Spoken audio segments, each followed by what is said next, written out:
Maharashtra RTI नियम 2026 रद्द करण्याच्या मागणीसाठी माहितीचा अधिकार कार्यकर्त्यांनी शुक्रवारी जिल्हाधिकारी कार्यालयासमोर आंदोलन करत नव्या नियमांची प्रतिकात्मक होळी केली। माहितीचा अधिकार कार्यकर्ते शिवाजी विश्वनाथ जाधव यांच्या नेतृत्वाखाली हे आंदोलन करण्यात आले। कार्यकर्त्यांनी आरोप केला की 12 जून 2026 पासून लागू करण्यात आलेले महाराष्ट्र आरटीआय नियम 2026 हे माहितीचा अधिकार अधिनियमन 2005 आणि संविधानातील कलम 19(1) च्या विरोधात आहेत। अर्ज शुल्कात वाढ, 150 शब्दांची मर्यादा, नागरिकत्वाचा पुरावा सक्तीचा करणे, बीपीएल नागरिकांवरील निर्बंध आणि अपील शुल्क वाढवणे या तरतुदींमुळे सामान्य नागरिकांच्या माहितीच्या अधिकारावर गदा येत असल्याचे आंदोलनकर्त्यांनी सांगितले आहे।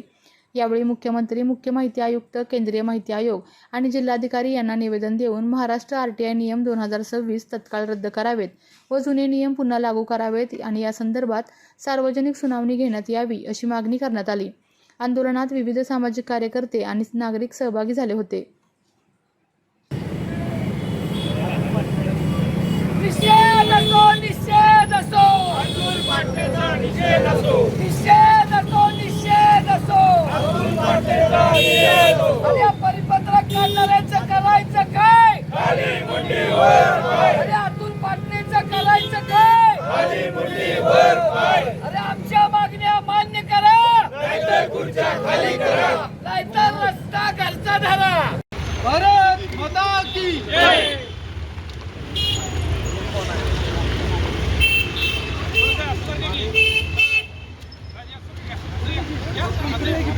करायचं काय?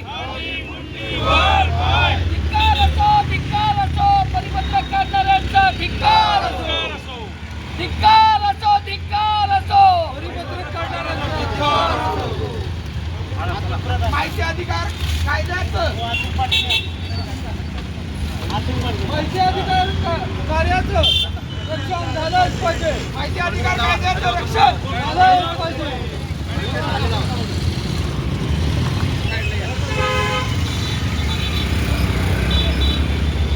अरे या प्रशासनाच्या नावानं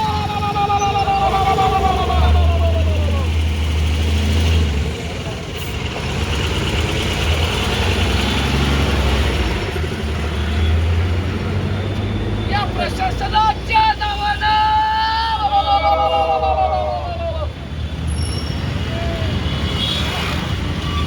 निषेध असो, निषेध असो, अतुल पाटणेचा निषेध असो, निषेध असो, निषेध असो, अतुल पाटणेचा निषेध असो। अरे या परिपत्रक काढणाऱ्यांचं करायचं काय? खाली मुंडीवर पाय। अरे अतुल पाटणेचं करायचं काय? खाली मुंडीवर पाय। अरे आमच्या मागण्या मान्य करा, नाहीतर खुर्च्या खाली करा, नाहीतर रस्ता घरचा धरा।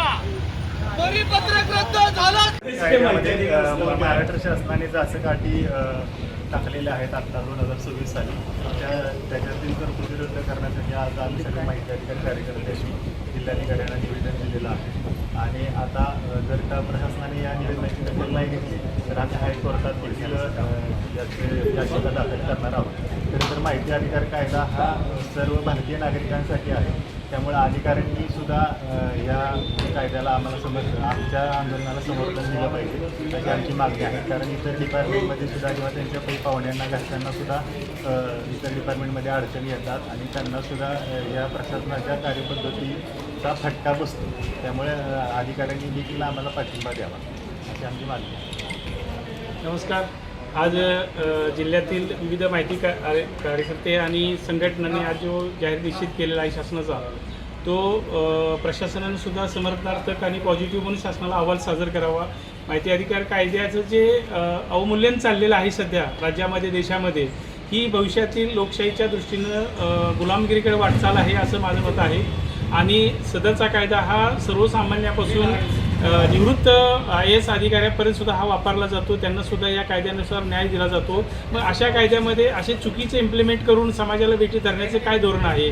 तर काही अपप्रवृत्तीनं याच्यामध्ये शिरकाव करून कार्यकर्ते ब्लॅकमेल करतात वगैरे वगैरे अशा प्रकारची टिप्पणी केल्या आहेत आणि ह्याच्यामध्ये न्यायालयाने सुद्धा अशा प्रकारची टिप्पणी करणं ही सुद्धा निषेधार्थ गोष्ट आहे की न्यायालयानं अशा बाबतीत विचार करणं योग्य नाही।